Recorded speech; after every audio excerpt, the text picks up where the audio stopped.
National Broadcast Service. Radyo Pilipinas. Radyo Publiko ng Bagong Pilipinas para sa Bagong Pilipino. Naghahatid ng mahahalagang balita at impormasyon na guugnay ng pamahalaan sa sambayanan. Tulay sa himpapawid ng serbisyo publiko. Radyo Pilipinas. Radyo Publiko. Ang boses ng Pangulo. Sa Iloilo. Radyo Pilipinas. 585 AM. Para sa Radyo Pilipinas, 1:02 sa hapon. Adlaw-adlaw, Lunes tugtog Biyernes, pagdulong sang mga balita. Hitabo, issue kag concern, may kaangtanan sa katilingban, sa kaayuhan, pati na ang sa ikaayong lawas. Halin sa mga concern sa mga bata, sa mga lamharon, nagadinalaga kag nagasinultiro, mga hamtong, professional man o mamumugon, mga tigulang, kabuhi kag paghimakas sang mga ginikanan para sa ila kabataan. Pag-ulikid sang panwa, pagtingog sang magkasimanwa, para sa ikaayo sang ila kahimtangan. Ini ang Balitang Sosyal.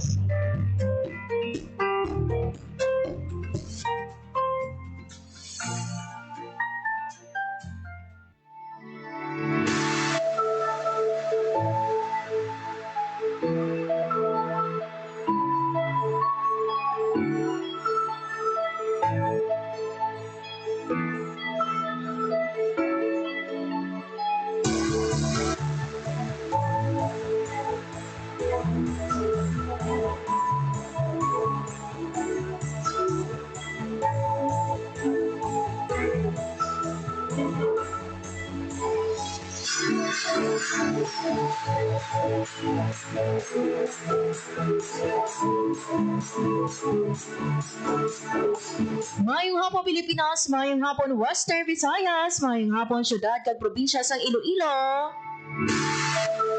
Mga biyan adlaw kita subong sang Lunes, Agosto 25 tuig 2025.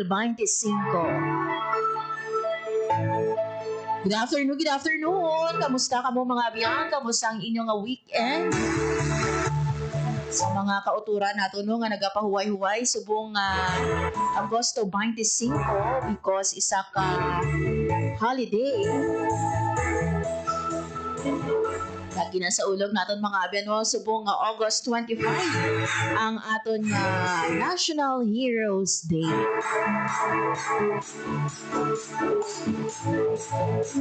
That's why no halin sang August 21 sa man ka holiday. Lawig-lawig gawa no ang aton nga pahuway, especially for those naman nga nag-file no sang ilang leave sang August 22, surely gid nga long weekend. Despite mga abyan nga holiday, subong nga Lunes, kita diriya sa Radyo Pilipinas Iloilo sa programa Balita Sosyal. Padayon ang amon nga pagdulong sa inyo sa mga balita.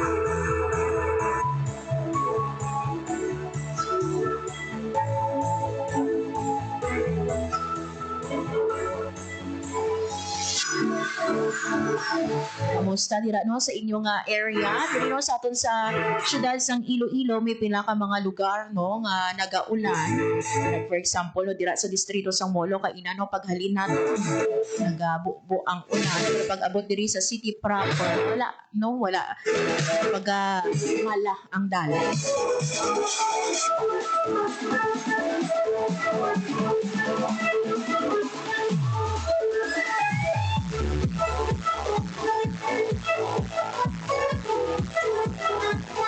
No gini nga tiyempo server more manami-nami magtulog no kung maghigo mamuni nga mga oras sang kape so, kung magkaon no sang champurado so gani sa aton nga mga kauturan dira no sa inyo nga panimala sabat namon mga abyan ang inyo nga hapon diri sa Radyo Pilipinas Iloilo.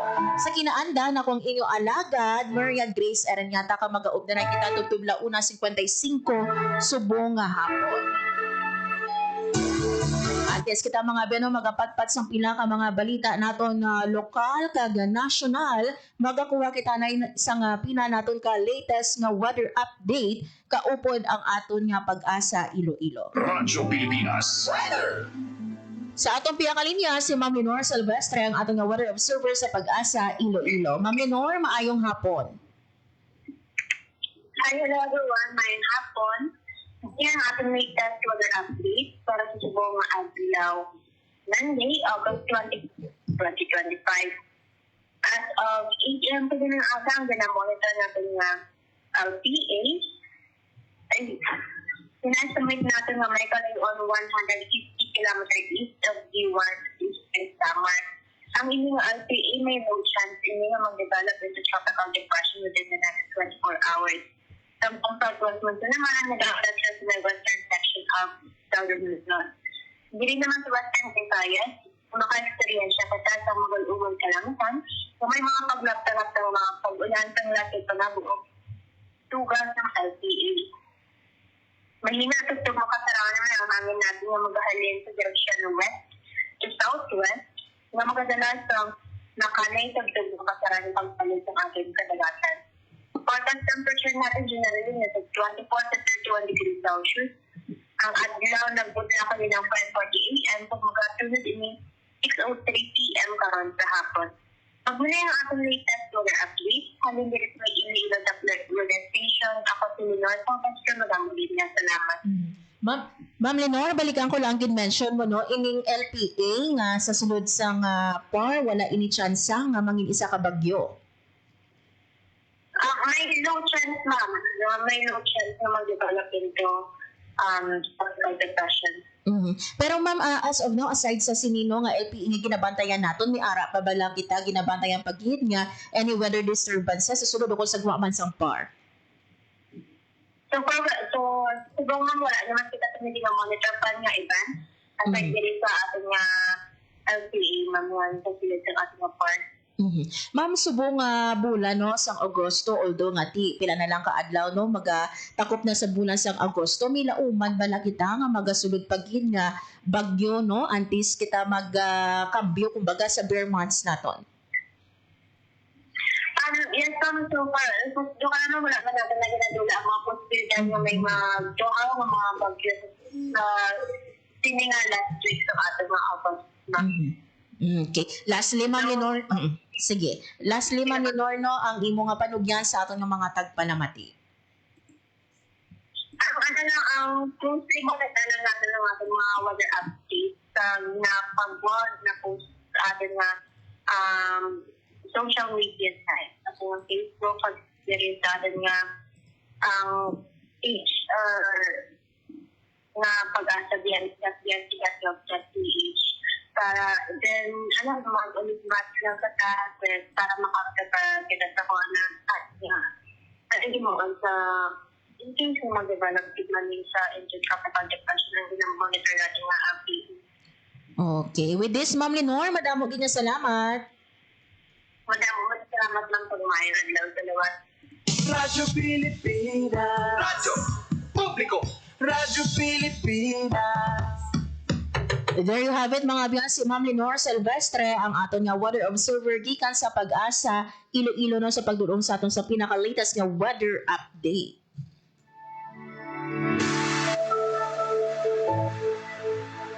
So may ara kita mga bang ginabantayan no nga isa ka low pressure area, and according kay Ma'am Lenore no, low chance nga mag-develop sa isa ka tropical depression. Gani no sa mga kauturan naton ha, stay tuned gid do, always follow. Kami diri no sa Radyo Pilipinas Iloilo kag ang aton man nga Pag-asa para sa any weather update. Good no nga magiyahan kita sa mga kauturan naton nga may plan nag-extend pagid no or maga-extend sang ilang pahuway no. Make sure anay no nga naga-check gid sa pinaka-latest nga weather update nato para nga magiyahan. Oras mga biyan sa Radyo Pilipinas, 1:11 sa hapon.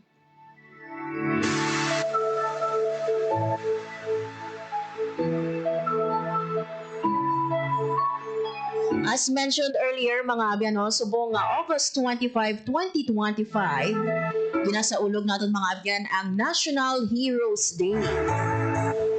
Ang aton nga tema mga abyan, isang diwa, isang lahi, isang bayanihan, o kung one spirit, one race, one bayanihan. Ang aton mga abyan no, nga regular non-working holiday na sa ulog no sa last Monday of August. Considering no subong August 25 is the last Monday of August. That's why nga gina sa ulog naton ang National Heroes Day. Doon bala mga abyan no, mahibaluan pagid na kung bala no, ano ang significante no sa Heroes Day. Why do we need to celebrate Heroes Day? Dari mga abyan no, pamatian ng isa ka feature story kaginhanda sang Radyo Pilipinas Iloilo sa aton nga pagsaulog sang National Heroes Day.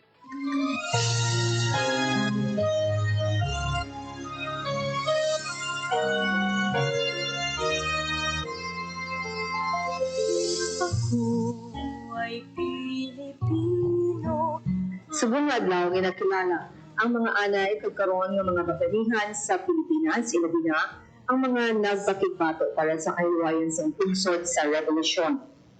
Sa pagsaulog sa National Heroes Day, kinadumdum ang anibersaryo sa singgit sa Pugatlawin na mo ang umpisa sa revolusyon batok sa imperyo sa Espanyol. Ginasaulog na sa tupa sa panahon sa American colonial period ang National Heroes Day o kunang adlaw sa mga paganihan. Ang kasukuan numero 3827 by the Philippine Legislature naging pabakod sa October 28, 1931 na butang nga kada ulhing na Domingo sa bulan sang Agosto hiwato ng adlaw sa mga paganihan. Bisan pa ang Bonifacio Day gintukod sunod sa Republic Act No. 2946 sa 1921 na nagatunigman sa mga hindi kilala nga baganihan nga Pilipino. Sa pagsulundan, ginhiwat ang pagsaulog sa National Heroes Day sa pag-obserba sa kalibong nga adlaw sa Bonifacio Day. Nagpadayon nini sa panahon sa Japanese occupation sa World War II kag sa mga tuig pagkatapos ginhatag sa United States of America ang Philippine Independence sa 1946. Si Presidente Elpidio Quirino nag-issue ng Administrative Order No. 1952 na nagbalik sa National Heroes Day sa ulihing na Domingo sa Agosto. Ang Administrative Code of 1987 ni Presidente Corazon Aquino nagtumod sa adlaw bilang regular holiday.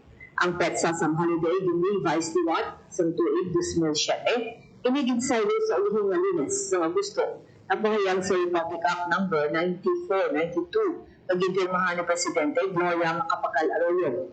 Wala namit lang sa kasubuan ang sinuman na partikular na individual ang dumdumon sa panahon sa National Heroes Day. Ang pagdumdum permi nagalapit sa mga nagapanguna sa kasaysayan sa Pilipinas na ginakabig baganihan bisan pa nga hindi inikilala o kung ordinaryo nga Pilipino. Ehemplo, ang overseas Filipino workers kag mga frontline workers sa panahon sa pandemya talasang COVID-19. Adlaw ini nga padunggan ang kaisog sa tanan ng mga baganihan na Pilipino nga nag-away para sa kahiwayan sa punsod bakit ang mga nadula nga wala makilalan. Ginaselebrar ang National Heroes Day paagi sa pagtambong sa mga lokal na aktibidad pareho sa parada, paghalad sa bulak sa mga shrine ug iban pa. Ang national nga adlaw sa mga baganihan sa Pilipinas ginasaulog bilang pagkilala sa mga gintanigli na ginbiling sa aton. Kung hindi bangod sa ila, posible na sulugoon gihapon kita sa aton punsod. Kung hindi bangod sa ila, kita gihapon ang mga tao na wala kahiwayan na kinaangkon nato subok.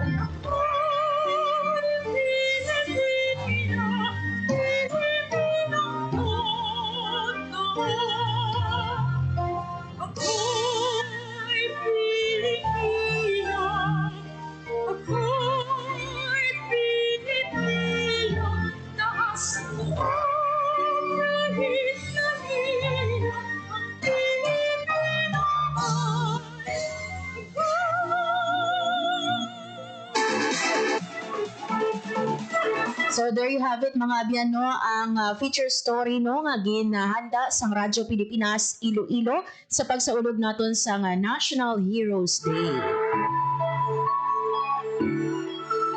So nabatian mga abyan no kaina Nga inino ang aton nga pagsaulog no una nga gin-introduce sa October 28, 1931 sa panahon no sa American period pinaagi no sa Republic or pinaagi sa Act number 3827 o kon an act to declare the last Sunday of every year bilang official nga holiday o kon bilang National Heroes Day.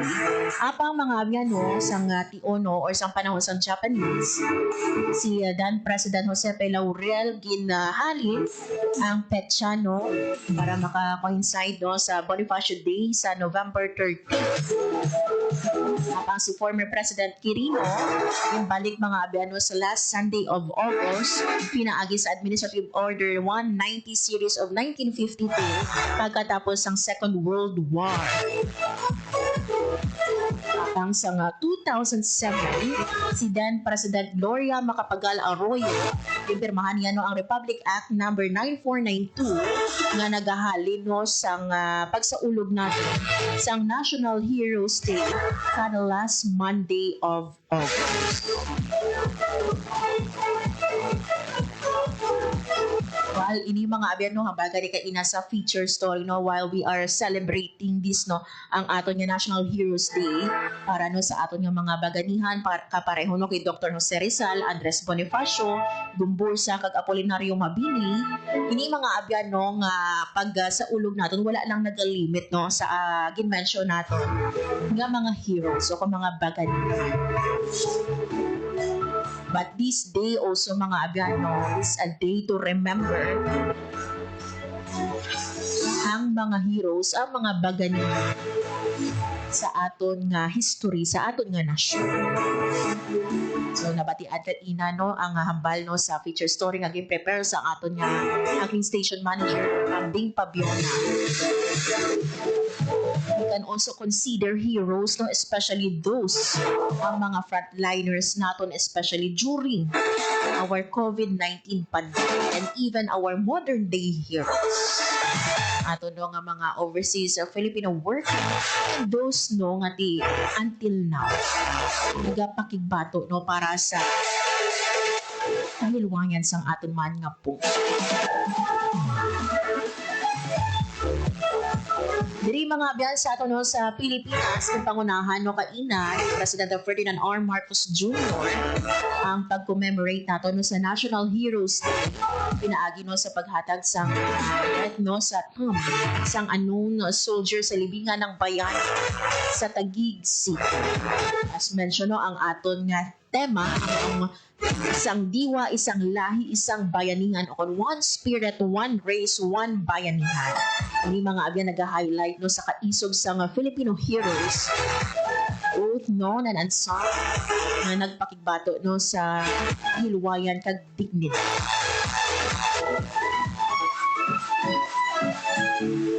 Sa iya mga abyan no nga mensahe ginpahayag no or gina-rally sang aton nga presidente ang bilog no nga nasyon no nga pakigbatuan ang korupsyon kag suno sa iya mga abyan no ang administrasyon will hold accountable sa mga opisyal, mga individual sa likod no sa mga anomalous public works projects. Nakita naton mga abyan no si Presidente Marcos nagalibot no diri sa aton sa Pilipinas, diri sa aton no sa Iloilo City sa iya nga pagbisita sa mga flood control project natin. Pag isa ini mga abyan sa subong no ang ginahatagan igtalupangod sang aton nga presidente nga dapat may manabat. So sa iya mga abyan no nga speech kay inano sa pag-commemorate sang National Heroes Day pahayag sa presidente no hindi lang ang pagpabaskog sang depensa ang kinahanglan o kinahanglan no nga hatagan igtalupangod kundi pati man ang pagtatap no o kung kinahanglan no ang care sa aton nga freedom. Sino pa sa presidente no kinahanglan man igbatuan ang threat no sa katiwalian pagpang-abuso sa aton nga komunidad.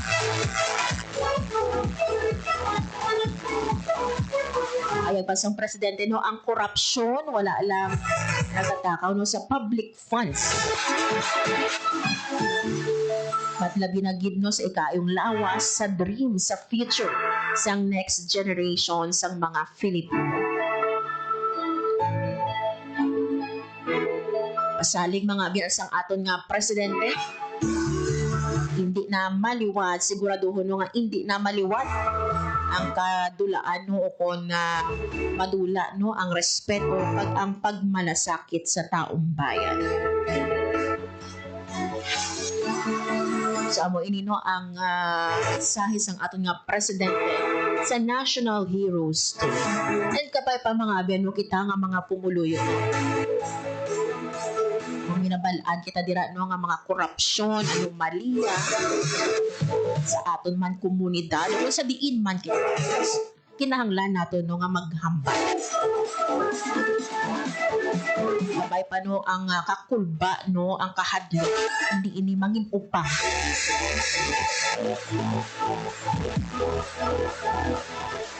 Para i-expose ang mga tao sa madugay na nga tinion nagapanunto sa isig ka pareho.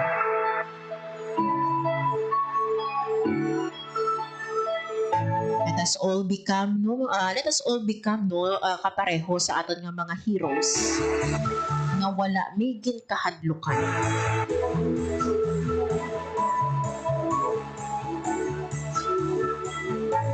Amo ini ang leksyon no sa aton nga pagpangalaga diri sa programa Balita Sosyal. Anyway mga abyan no, apart from this no, may ara magkita sang mga topiko nga pagaistoryahan sa aton nga pagpangalaga ilabi na mga abyan no, ibaloon naton kay diri aside mga abyan no, diri sa aton sa Panay may ara makita mga kauturan mga naapektuhan sa pag-ulan-ulan no. Last week bangod sa habagat o Southwest Monsoon. Kani baloon naton mga abyan na estado no sa mga pamilya nga affected dira sa Negros Occidental kag diri man sa aton sa probinsya sang Antique. Dalas sang haba. No, may ara pa bala kita no pinir sa aton nga mga evacuation camps o kon evacuation center kag ano no nga assistance again palabot natin sa aton man nga mga affected families. Baka upo natin mga abiyas sa aton nga pagbalik ang aton nga information officer sang Disaster Response Management Division o DRMD sang Department of Social Welfare and Development Field Office 6 si Sir Angelo Miranda. Hibaloon ta mga abyan no kiti sa pag-ulan-ulan no how ready no ang aton nga DSWD6 sang mga standby naton dira nga family food packs, non-food items kag syempre no sang standby funds na. Ibaloon naton ina mga abiyas sa aton nga pagbalik kaupo si Sir Angelo Miranda matapos lang ang pila ka mga pahanumdum. Time to celebrate kulturang Pinoy. Tradisyon, musika, sining, literatura at iba pa. Anything and everything fun and Filipino. Ito ang Pinoy Kultura. Known to tourists as hanging rice, puso is rice cooked in woven palm leaves and seen mostly hanging in food stalls, kaya tinawag na hanging rice. It is sold along with barbecue, lechon, ginabot, and the likes in Cebu. Ang puso ay isang iconic street food sa Cebu. Great to take on a picnic or pag nagbi-beach or kahit saan kapag nagutom. No need for utensils or plates, just grab a bunch of hanging rice and some barbecue and you can eat anywhere, even without a table. Busog na, biodegradable pa. So don't forget to have some when you visit the Queen City of the South. Yan ang Pinoy Kultura because our culture is cool. Time to celebrate kulturang Pinoy. Tradisyon, musika, sining, literatura at iba pa. Anything and everything fun and Filipino. Ito ang Pinoy Kultura. Famously known as the lead female character in the epic 19th century narrative of Jose Rizal's Noli Me Tangere, ang Maria Clara ay isang traditional dress na ginagamit ng mga Filipina. Touch Me Not may not just be the title translation of Jose Rizal's book. Pwede rin yan ang sinasabi niya sa kanyang pananamit, since the dress covers almost all of her person. It surely does. Ang Maria Clara ay may 4 na bahagi. The saya, which is a long dress, the tapis, which is a nylon skirt, the camisa, which is a colorless camise, and the panuelo, which is a stiff scarf. Paano kaya na pinatigas yung scarves na di siya nabaluktot sa hangin? Sa pagplansya yan, gumagamit ata sila ng starch para nakatindig yung scarf all day long. And although the design of the Maria Clara has transformed through the years, in the 20th century, ang Maria Clara ay nag-evolve na to a terno. Terno, now that's what we mostly hear these days. That's the dress most, if not all, Miss Universe Philippines title holders wear during the nightgown segment in the global pageant. Good evening, my name is Gloria Diaz, Nagpo, Manila. Philippines! Those butterfly sleeves are really a fashion statement the whole fashion world can't help mention and admire. Exactly. Pinapasikat nila yung humble pinya cloth natin, which is what most ternos are made of. And with the ever-changing times, mixed with silk and ibang materials na rin, giving the terno a modern twist na sumasama sa changing standards in fashion today. Although the Maria Clara style has changed through the years, yung imahe of the classic Maria Clara can still be seen in every terno produced. Ang trahedya naman, if you've read Noli Me Tangere, which I assume we all have had in high school, unless you were so zoned out. Maria Clara and Crisostomo Ibarra don't end up together, but that's for another cultura. It sure is. Now that's a quick look at Cultura, because our culture is cool. Yan ang Pinoy Kultura because our culture is cool. Hatid ay balita, impormasyon at sari-saring kaalaman tungkol sa sektor ng agrikultura sa ating bayan. Usapang Agrikultura kasama ang Department of Agriculture. Alamin ang mga hakbang ng administrasyon para mas mapaunlad pa ang iba't ibang industriyang agrikultural at pakinggan ang mga proyektong handog sa mamamayan upang mapalago ang kanilang mga kabuhayan. Usapang Agrikultura, Lunes hanggang Biyernes, alas 5 ng umaga, dito lang sa Radyo Pilipinas. Time to celebrate kulturang Pinoy. Tradisyon, musika, sining, literatura, at iba pa. Anything and everything fun and Filipino. Ito ang Pinoy Kultura. One of the fondest memories I have as a kid is riding the jeepney. It made me feel like a king. Dahil ito ang King of the Road. The jeepney or jeep is a cultural symbol that has transported us to school, the office, sa mall, at sa iyong first date. Mura, makulay, at mabilis. Yan ang ating jeep. Maribang, umusog-usog ng konti. Sakay na! Yan ang Pinoy Kultura because our culture is cool. Time to celebrate kulturang Pinoy. Tradisyon, musika, sining, literatura, at iba pa. Anything and everything fun and Filipino. Ito ang Pinoy Kultura. Kung musika lang ang pag-uusapan, halina't kilalanin natin si Ryan. He is one of 4 children of Alberto Austria Cayabyab and Celerina Benzon Pujante, an opera singer and professor. Hilig talaga niya ang musika. Nagtutulakan sa atinidang aking napagdaanan. Sa katunayan, he was 4 years old when he took up piano lessons. Bachelor of Science in Business Administration is what he initially took until he was presented with a scholarship in old learning in music. Bachelor of Music, major in composition degree. Ayan ang tinapos ni Ryan, kaya naman siya ay naging profesor ng Department of Composition and Music Theory. Magmula nung ako'y natutong umawi. Mapagbiro talaga ang tadhana. Sa dami ng kanyang achievements, Mr. C and his family was about to take their chances abroad nang siya ay nabigyan ng pwesto bilang Executive and Artistic Director ng Foundation for the Performing Arts sa Pilipinas ng isang malaking korporasyon. And the rest, as they say, is ongoing. Kasi he still writes music, composes, and arranges. Alam niyo ba? In September 2019, siya ay naparangalan ng prestigious Ramon Magsaysay Award for his compositions and performances that have defined and inspired Filipino popular music across generations. Arranger, musician, composer, conductor, artistic director, accompanist, and just about anything music-related. That's our national artist, Ryan Cayabyab. Sariling ating kay ganda ng aming musika ay natutong pumawi. Yan ang Pinoy Kultura because our culture is cool. To know more about their life, work, and contributions, visit the National Commission for Culture and the Arts at ncca.gov.ph. Time to celebrate kulturang Pinoy. Tradisyon, musika, sining, literatura, at iba pa. Anything and everything fun and Filipino. Ito ang Pinoy Kultura. Naalala ko, nung bata pa ako nang namamasyal kami sa Fort Santiago sa Intramuros. Ito ay ginawa noong 1571 bilang kuta o fortress ng Spanish governor na si Miguel Lopez de Legazpi. Isa ito sa mga napaka-importanteng historical sites sa Maynila.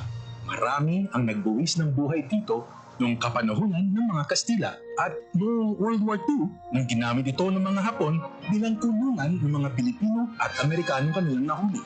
Ang ating national hero na si Jose Rizal ay nakulong din sa Fort Santiago bago siya naging martir sa Bagong Bayan. Ang Fort Santiago ay sinimulang i-restore noong 1953 pagkatapos nitong magtamo ng pagkasira noong Second World War. Ang Fort Santiago ay gawa sa bato na galing sa bulkan na tinipag sa present-day Guadalupe Viejo sa Makati. Ngayon, ito ay naglalaman ng iba't ibang memorabilia ni Jose Rizal at isang napakagandang pasyalan ng buong pamilya. Tara na at ating lalawin. Yan ang Pinoy Kultura because our culture is cool. Oras sa Radyo Pilipinas, 1:33 sa hapon. Sa gihapon mga abyan, nagapamati ka mo sa programa Balita Sosyal, kada kong inyo alagad, Marian Grace Aranyata.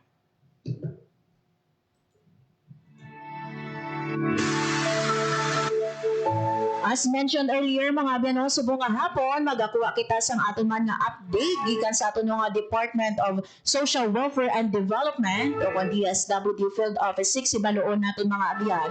Iti last week, no, may mga lugar kita diri sa Western Visayas na may pagbaha, no, kag miara kita dala no sa aton nga mga evacuation camps ng mga individual. Baloon naton mga abyan, no, kaupo ng aton nga DSWD kung bala no nakapauni na ang aton nga mga evacuees, no, kag ano ang mga assistance aging palabot man sa aton nga DSWD6. Mga biyan yari sa atong piyang kalinya ang aton nga information officer sa Disaster Response Management Division sang DSWD6 si Sir Angelo Miranda. Sir Angelo, maayong hapon sa imo and welcome diri sa Radyo Pilipinas Iloilo. Hello, Ma'am Marian. Mayroon hapon sa aton nga mga listeners sa sining programa. Happy National Heroes Day, especially sa aton nga mga angels and midwives na patayon nga nagaservisyo sa aton nga komunidad. Yes, and we would like to say thank you man Sir Angelo, no, despite no nga holiday subong nga adlaw, ginhatagan mo kami no sa imo nga time diri sa Radyo Pilipinas Iloilo sa Balita Sosyal. Sige, Sir, unang sa tanan no, luyag namon kamustahon no. Last week no may mga na-monitor kita nga pila ka mga areas no nga may pagbaha bangod man sa habagat. May wino pila ang mga affected naton nga families or individuals bangod man sa sinino nga habagat. So, sinilang natin nga last week, no, nakabatang kita sa report. Halin sa aton nga mga sa aton nga Negros Traffic Response Team na mayara kita sa flooding incident na dala sa kabagat diri sa munisipyo sa Pontevedra, Negros Occidental sa last August 21. And after that, nakabaton kita sa another flooding incident report, especially specifically sa munisipyo sa Moises Padilla and of course diri sa Panay sa Tibiyao, Antique. Based sa Dromit report as of August 24, 4 p.m., naka-record kita sa total affected families na 310 or 849 individuals sa 8 ka mga barangay. Anong siliha sa may Pontevedra, isa sa Moises Padilla, isa man sa Tibiyao, Antique. Bali sir, ano ini ang natabo sir, bali na sudlan ang ila panimalay at so nga pa-evacuate sila, gindala sila sa atong evacuation camps? Wala man kita na-receive na report na damage houses, but I guess this is more of a preemptive evacuation siguro kay okay. nagsaka ang tubig sila lugar, so may pa ano na sila nga maghalin na to avoid any incidents or casualties para ma-avoid na nga any risk sa ila, especially sa mga affected na displaced natin. Yes. Sir, iklaroon ko lang, even sa aton nga Negros Occidental, bali sa gihapon, nagahatag kita sang assistance sa aton nga mga affected dito? Yes, sir. Yes, ma'am. Even though may nakita sa ito na pong report sa Negros Island Region, kita magyapon diri sa DSM Detail 26, continue magyapon nga nag-provide sang assistance kay ang resources, specifically ato family food packs and food items sa limang yapon diri sa aton sa Region 6, especially sa aton nga regional warehouse. So, sige, magyapon ang aton pag-augment services together with the DSWD and the ma'am. Okay. Sir, speaking of assistance, no, ano ba na ang ginpalabuot naton sa mga affected nato no dito sa Negros Occidental kag dili man sa aton sa probinsya sang Antique? Based ma'am sa request sa LGU kaya nga ito nga pag-provide sa family food packs or assistance and affected, and sa Bromid report nakatag kita sa total of as of now August 24 4 p.m. 76 family food packs worth 65,000 sa Ponte Vedra as per request ng LGU. Meanwhile naman sa aton nga lugar sa municipality sa Antique and Padilla, there ang daan sa naka-standby family food packs na ready na for available for distribution sila. Kaya that's why ang sa aton nga Dromit report, we only have 76 family food packs distributed po. Bali, sir, ang ginhatag naton, bali family food packs, ano ang sulod no sang aton nga ginpanghatag sa ilang family food packs? Ang sa isa ka family food packs, sa family food packs, good na siya for 5 members sa family for 2 days. Sinunod nga 6 kilos of rice, 4 ka canned corned beef, 2 ka canned sardines, 4 ka canned tunas, 5 ka sachet isang coffee, 5 ka sachet isang choco drink, kag 5 ka sachet isang powdered instant soup. So sir, sa aton nga 300 plus no nga families as of now or August 25, may ara pa bala nagapabilin sa aton nga mga evacuation camps or evacuation centers? As of now, ma'am, of course, naka-record kita sa 273 families or 713 individuals na nag-stay sa 13 na itong evacuation center as of August 24. Pero sini, as of reporting naton, we can conclude, nakabato kita report na wala na kita sa open evacuation centers. Ready to clear, nakapuwi na tanan ng mga IDPs naton sa ilang mga panimalay. Sir, ano kadako nga importansya no nga ang aton nga mga kauturan no nagasunod, especially no kung may ara kita bala sa mga preemptive nga mga evacuation nga ginapatuman? Ayun po ma'am, para answer po. Bali sir, ano kadako nga kinahanglan no nga akinahanglan no sang aton nga mga kauturan no magsunod gid every time na may ginapatuman kita nga mga preemptive evacuation?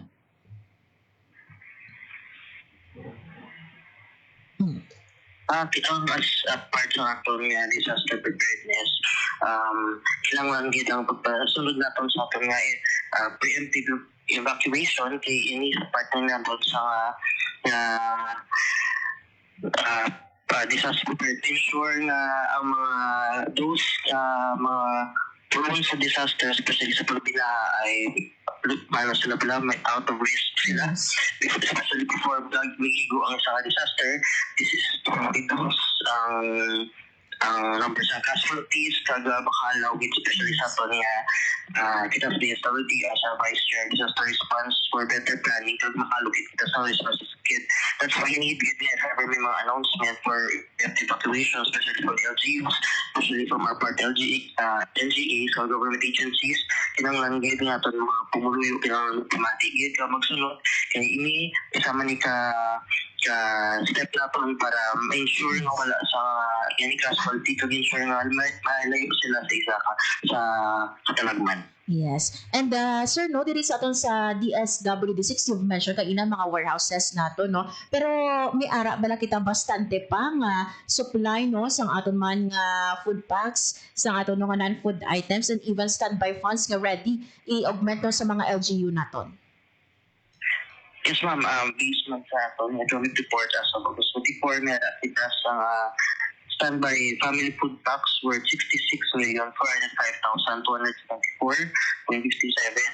Meron man kita ng food items na standby worth 43,313,375.85. Meron man kita actually, ma'am, sa minatawag na ito ready to eat food meals worth 5,634,000. Magsaling kita ready to eat food meals sa mga siyang mga self-contained na ito na meals na provide natin sa ito ng mga affected and displaced individuals na nag-attend sa evacuation centers need to consume within 48 hours after maglagas ang sa disaster, especially kung di available lang ang mga cooking utensils and facilities.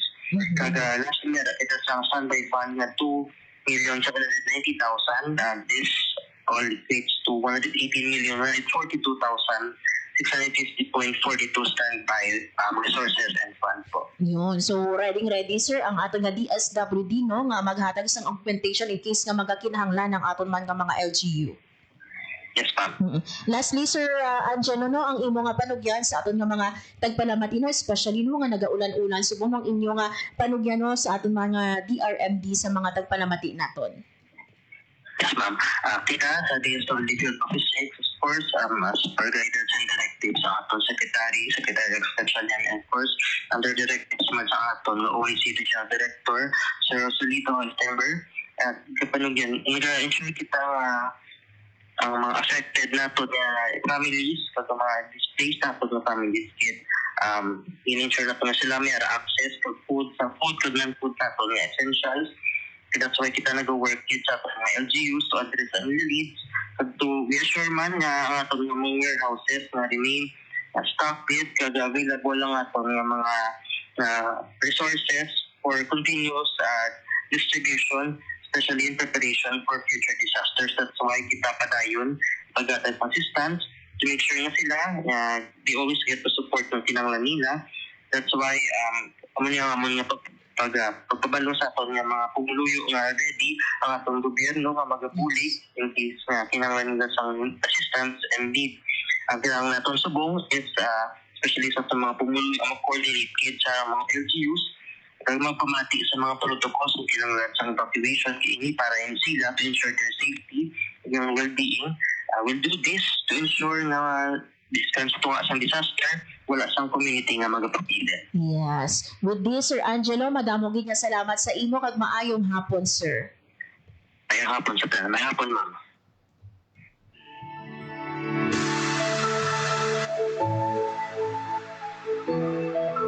There you have it, mga biyana, si Sir Angelo Miranda, ang ato nung Information Officer sa Disaster Response Management Division sa DSWD6. So nabatian mga biyano ang pasalig sa aton man nga ahensya nga ready gid no nga maghatag augmentation. Sa liwat mga biyana, klaruhon naton augmentation. Ini mga biyano once nga mag-request ang aton nga mga local government unit sa DSWD6. Ni ara kita no nga naka-standby nga family food packs, non-food items, and standby funds nato no, and ready it no nga mga assistance no sa aton nga mga kauturan. Ready gid nga maghatag augmentation ang DSWD6. Sa kabilugan mga biyan, may ara kita sa 118 million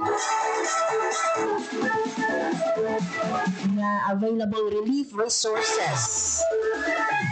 Samtang mga abeno sa aton nga mga kauturan no nga last week no nga gin pa preemptive evacuate bangod man no sa epekto sang habagat. According kay Sir Angelo no, may ara kita total 310 affected families or 849 individuals.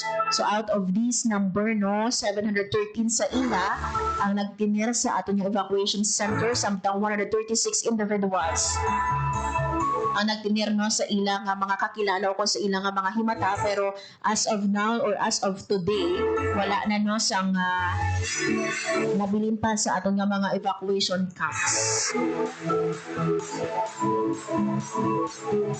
So nakapalabot sang more than 65,000 pesos nga assistance ang aton nga DSWD sa mga families affected, especially no sa sulod sang aton nga evacuation centers.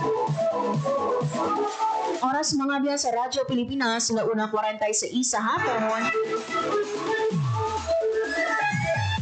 Sa ibang paginaton mga biyan nga balita,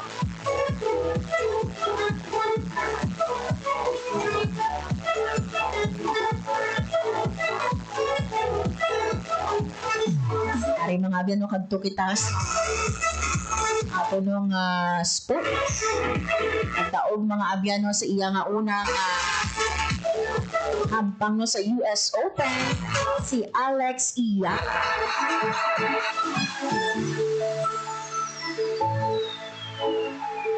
Congratulations no kay Alex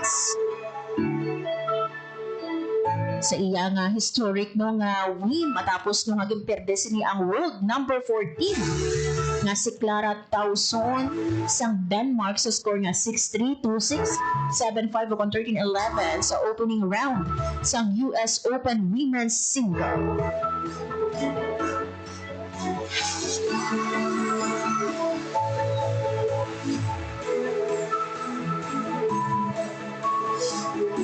Aton nga bataonong Filipina tennis player. Dini mga biano ang unang beses nga nakasulod na sa iyala sa main draw sa nasambit no nga tournament. Kagang iya no nga kadalagan nga kabig nga labing una nga win no para sa isa ka Filipino player sa tennis sa Grand Slam.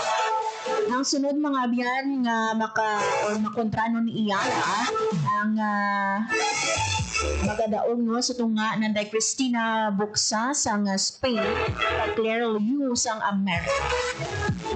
Congratulations kay Alex Iyala. She continues no to bring the Philippine flag.